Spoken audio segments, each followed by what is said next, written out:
Hi viewers, welcome to our channel. ప్రస్తుతం మనతో పాటు సీనియర్ జర్నలిస్ట్ దాము బాలా సార్ ఉన్నారు. వారితో మాట్లాడదాం.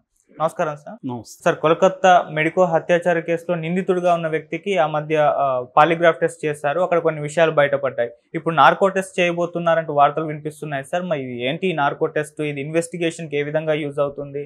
మరి దీన్ని కోర్టు ఆమోదిస్తుందా లేదా? ఏం జరగచ్చు సార్? కలకత్తా మెడికో అత్యాచారం కేసు రోజు ఒక ట్విస్ట్ జరుగుతూనే ఉంది. ఇప్పటికి కూడా స్టూడెంట్స్, మెడికల్ స్టూడెంట్స్ సమ్మె చేస్తూనే ఉన్నారు, ధర్నాలు, ఆందోళన చేస్తూనే ఉన్నారు. సుప్రీంకోర్టు మంగళవారం డెడ్లైన్ ఇచ్చినా కూడా వాళ్ళెవరూ ఆపలేదు. సో దీని మీద బెంగాల్ ప్రభుత్వం కూడా తీవ్ర హెచ్చరికలు చేస్తుంది. ఎందుకంటే ఆల్రెడీ 25 మంది వరకు చనిపోయారు పేషెంట్లు హాస్పిటల్లో వైద్యం అందక. సో వాళ్ళందరూ కూడా, వాళ్ళ ఫ్యామిలీలు కూడా రేపు వచ్చి ధర్నా చేస్తారని కూడా హెచ్చరిస్తున్నారు. వాళ్ళకు మద్దతుగా దేశవ్యాప్తంగా కూడా ఆందోళన జరుగుతూనే ఉన్నాయి. సో ఈ నేపథ్యంలో సిబిఐ కొన్ని విషయాల్లో చేతులు ఎత్తేసింది ఆల్రెడీ. ఎందుకంటే వాళ్ళకి ఆ సీన్ ఆఫ్ క్రైమ్, అంటే క్రైమ్ సీన్ అంటాం, ఆ క్రైమ్ సీన్ని ప్రిజర్వ్ చేయడంలో పోలీసులు ఫెయిల్ అయ్యారు. క్రైమ్ సీన్ ప్రిజర్వ్ చేయనప్పుడు అనేక ఆధారాలు, మెటీరియల్ ఎవిడెన్స్, డాక్యుమెంటల్ ఎవిడెన్స్ అనేది లేదు. కాబట్టి ఇప్పుడు వాళ్ళు ఎక్కువగా ఇన్వెస్టిగేటివ్ మెథడ్స్ మీద డిపెండ్ అయినట్టు కనబడుతుంది. అంటే సంజయ్ రాయ్ అనేవాడు ప్రధాన ముద్దాయిగా ఇప్పటి వరకు గుర్తించారు. కానీ సంజయ్ రాయ్ ఒకడే ఉన్నాడా? సంజయ్ రాయ్కి ఎవరైనా హెల్ప్ చేశారా? దీని వెనుక ఏమన్నా మెడికల్ మాఫియా ఉందా అనే విషయాలు తేలాలంటే సంజయ్ రాయ్ మాట్లాడాలి. అయితే సంజయ్ రాయ్ మామూలు ఇన్వెస్టిగేషన్లో ఏమీ చెప్పట్లేదు. అసలు తాను హత్య చేశానని కూడా చెప్పట్లేదు. పైగా ఆయనకి పాలిగ్రాఫ్ టెస్ట్ చేశారు. పాలిగ్రాఫ్ టెస్ట్ అంటే ఏందో నేను చెప్పాను. పాలిగ్రాఫ్ టెస్ట్ అంటే ఏంటంటే కార్డియో కప్స్, తర్వాత సెన్సిటివ్ ఎలక్ట్రోడ్స్ పెడతారు, మనకి పెట్టి కంప్యూటర్కి అనుసంధానం చేస్తారు. చేసిన తర్వాత వాళ్ళ ప్రశ్నలు కొన్ని, ఫస్ట్ ఏమో మామూలు ప్రశ్నలు అడుగుతాడు, మీదే ఊరు, నీ పేరేంటి, తల్లిదండ్రులు, ఇలాగా. ఓకే. అప్పుడు టెస్ట్ చేస్తారు. ఒక్కొక్కసారి కావాలని అబద్ధం చెప్పే ప్రశ్నలు అడుగుతారు. నువ్వు పలాని ఊర్లో, నీది హైదరాబాద్ కదా అని అడుగుతారు. ఫర్ ఎగ్జాంపుల్ లేదంటాడు అతను.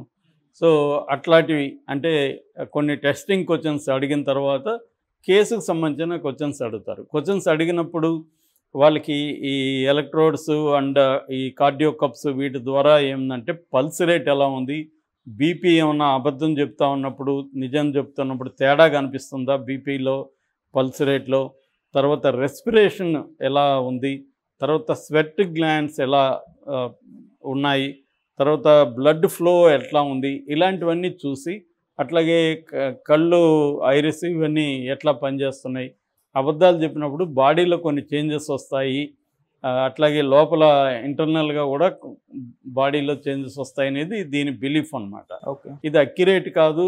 ఈవెన్ అమెరికన్ సైకాలజిస్ట్ అసోసియేషన్ కూడా ఇది అక్యురేట్ కాదని చెప్పింది. అయినా కూడా చేస్తారు, ఎందుకంటే ఏదైనా ఉపయోగం ఉంటే ఉండొచ్చేమో అని ఇన్వెస్టిగేషన్ చేస్తున్నారు. ఈ పాలిగ్రాఫ్ టెస్ట్ అనేది కోర్టులో చెల్లదు. సో ఇది పాలిగ్రాఫ్ టెస్ట్ ఆల్రెడీ చేశారు, కానీ అఫీషియల్గా దాంట్లో ఏముందో సిబిఐ బయటపెట్టలేదు, కానీ లీక్ అయింది. ఇతను పాలిగ్రాఫ్ టెస్ట్లో కూడా ఏమీ కొత్తగా ఏమీ చెప్పలేదని, నేను ఈ హత్య చేయలేదు, నేను అక్కడికి వెళ్ళేసరికి ఆ అమ్మాయి చనిపోయి ఉంది, నేను భయపడి పారిపోయి వచ్చేసాను, ఆ గందరగోళంలో నా బ్లూటూత్ విని అక్కడ పడిపోయింది, అంత తప్ప నేను అక్కడ ఆమెని ఏమీ చేయలేదు అని అతను చెప్తున్నట్టుగానే పాలిగ్రాఫ్ టెస్ట్లో చెప్పినట్టుగానే తెలుస్తుంది. అందుకని ఇప్పుడు సిబిఐ కోర్టు పర్మిషన్కి, నార్కో టెస్ట్కి కోర్టు పర్మిషన్కి అడిగింది. నార్కో టెస్ట్ అంటే ఏంది, నార్కో టెస్టు ఎలా చేస్తారు, నార్కో టెస్టు వల్ల ఉపయోగాలు ఏమైనా ఉన్నాయా, నార్కో టెస్ట్ని కోర్టు ఆమోదిస్తుందా, ఈ విషయాలు మనం మాట్లాడుకుంటే, నార్కో టెస్ట్ అనేది ఏంటంటే ఒక మనిషికి సైకోట్రోపిక్ డ్రగ్స్ ఇస్తారు. సైకోట్రోపిక్ డ్రగ్ అంటారు, అంటే సోడియం పెంటతాల్ ప్రధానంగా ఉంటుంది. ఈ సోడియం పెంటతాళ్ళు బాడీలోకి ఇవ్వడం ద్వారా మనం ఏమవుతామంటే ఒక రకమైన మత్తులోకి వెళ్ళిపోతాం.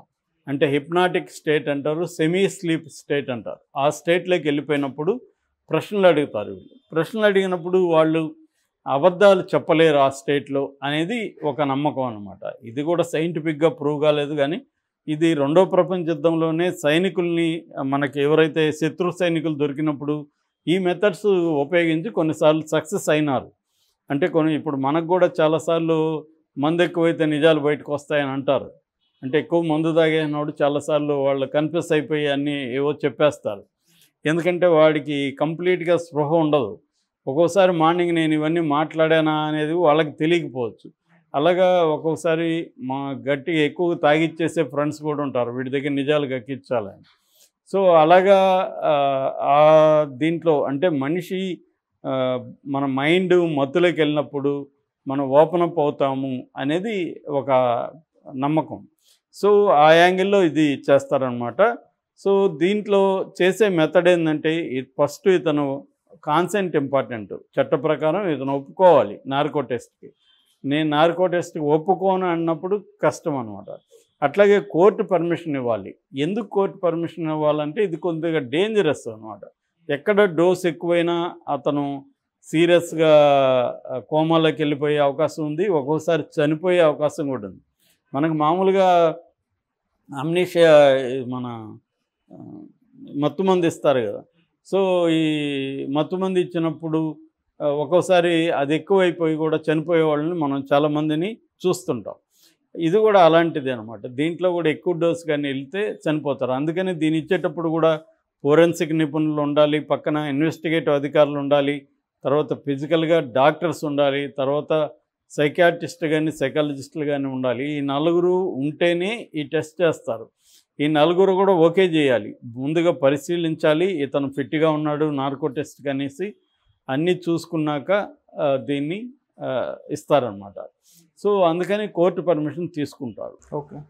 ఇది ఇండియాలో ఇప్పటి వరకు సక్సెస్ఫుల్గా ఇచ్చింది సంఘటనలు కూడా ఉన్నాయి. మనకి 2002లో గుజరాతీ అల్లర్ల సమయంలో కొంతమంది నిందితులకి నార్కో టెస్ట్ ఇచ్చి సక్సెస్ అయ్యారు, అంటే రాబట్టగలిగారు. అట్లాగే అబ్దుల్ కరీం తిల్గి స్టాంపు కుంభకోణం దేశాన్నప్పుడు ఊపేసింది. ఆ కేసులో కూడా నార్కో టెస్ట్ అనేది సక్సెస్ అయింది. మూడోది నోయిడా 2006లో ఢిల్లీలో నోయిడా సీరియల్ కిల్లర్స్ని పట్టుకున్నప్పుడు వాళ్ళ దగ్గర కూడా నిజాలు చెప్పించడానికి పనికొచ్చాయి. అట్లాగే 26/11 ముంబై బ్లాస్ట్లు ఉంది కదా మన కసబ్ మీద కూడా నార్కో టెస్ట్ చేసి కొంతవరకు సక్సెస్ అయ్యారు. అందువల్ల సిబిఐ ఏం చేస్తుందంటే కోర్టు దీన్ని ఆమోదించదు. మామూలుగా 2010లో supreme court Selvi versus Karnataka state of Karnataka case ఒకటి వచ్చినప్పుడు అప్పుడు క్లియర్గా సుప్రీంకోర్టు ఏం చెప్పిందంటే ఇది మెంటల్ ప్రైవసీ అనే దానికి భిన్నమైంది. మెంటల్ ప్రైవసీని ఈ టెస్ట్ దెబ్బతీస్తుంది. ప్రతి మనిషికి మెంటల్ ప్రైవసీ ఉండడం అవసరం. సో కాబట్టి ఈ టెస్ట్ కాన్స్టిట్యూషనల్ కాదు. ఆర్టికల్ 20(3) ప్రకారం ఇది కాన్స్టిట్యూషన్కి వ్యతిరేకమైనది ఈ టెస్టు. అందువల్ల ఈ టెస్టు నాట్ అడ్మిసబుల్ అని చెప్పింది. అయినా మరి ఎందుకు సిబిఐ లాంటి సంస్థలు నార్కోటిక్స్ టెస్ట్ని చేస్తాయంటే అది కొలాబరేటివ్ ఎవిడెన్స్ అంటారు. కొలాబరేటివ్ ఎవిడెన్స్ అంటే ఫర్ ఎగ్జాంపుల్ ఈ మత్తులో అతను చంపిన వెపన్ ఎక్కడుందో చెప్పాడు అనుకో, ఆ వెపన్ వీళ్ళకి దొరికింది, ఈ వెపన్ అడ్మిసబులే, సాక్షిగా ఇది పనికొస్తుంది. సో అట్లాగే ఇంకేమున్నా ఇప్పుడు ఫర్ ఎగ్జాంపుల్ సంజయ్ రాయ్ నాతో పాటు పలాని అతను ఉన్నాడు, పలాని డాక్టర్ ఉన్నాడనో ఇంకోటో చెప్పాడు అనుకో, ఆ డాక్టర్ని పట్టుకోవచ్చు. వీళ్ళు పట్టుకొని ఆ డాక్టర్ని ఇంట్రాగేట్ చేసి అతన్ని విచారించవచ్చు. సో అంటే ఇతను చెప్పింది యాజ్ ఇట్ ఈజ్గా కోర్టులో అడ్మిసబుల్ కాకపోయినా దీనివల్ల వేరే రకాలుగా ఎవిడెన్స్కి పనికొచ్చే అవకాశం ఉంది పరోక్షంగా. అందుకనే చేస్తున్నారనమాట. వీళ్ళకి ఏంటంటే వేరే రకమైన మెటీరియల్ ఎవిడెన్స్లు గట్టిగా లేదు. క్రైమ్ సీన్ అనేది కాలేజీ యాజమాన్యం ధ్వంసం చేసింది, అక్కడ బాత్రూమ్ని మళ్ళీ రీకన్స్ట్రక్ట్ చేయడం, తర్వాత ఆందోళనకారులు వెళ్ళి ధ్వంసం చేయడంతో క్రైమ్ సీన్ అనేది డిస్ట్రాయ్ అయిపోయింది. సో వీళ్ళకి ఫిజికల్ ఎవిడెన్స్ అనేది లేదు. అందుకని ఇప్పుడు ఇతని ద్వారానే రాబట్టాలి. ఈ సంజయ్ రాయ్ వీడేమో ఆల్రెడీ కొద్దిగా క్రిమినల్ మైండ్ ఉంది, అతను సివిక్ పోలీస్గా పనిచేస్తున్నాడు కాబట్టి అతను అంత ఈజీగా సరెండర్ అయిపోయే పరిస్థితి. మామూలు క్రిమినల్స్ అయితే 4 దెబ్బలు కొట్టగానే బోరని మన ఏడ్చి అన్ని విషయాలు చెప్పేస్తారు. మనం చూస్తుంటాం 2 రోజుల్లో చాలా క్రైమ్స్ని వీళ్ళు పరిష్కరిస్తారు. ఇదే పద్ధతిలో వాళ్ళని కొడతారు, వాళ్ళు భయపడిపోయి మొత్తం చెప్పేస్తారు. కానీ ఇటువంటి హార్డ్ కోర్ క్రిమినల్స్ కొట్టినా తిట్టినా దేనికి ఇది కారు.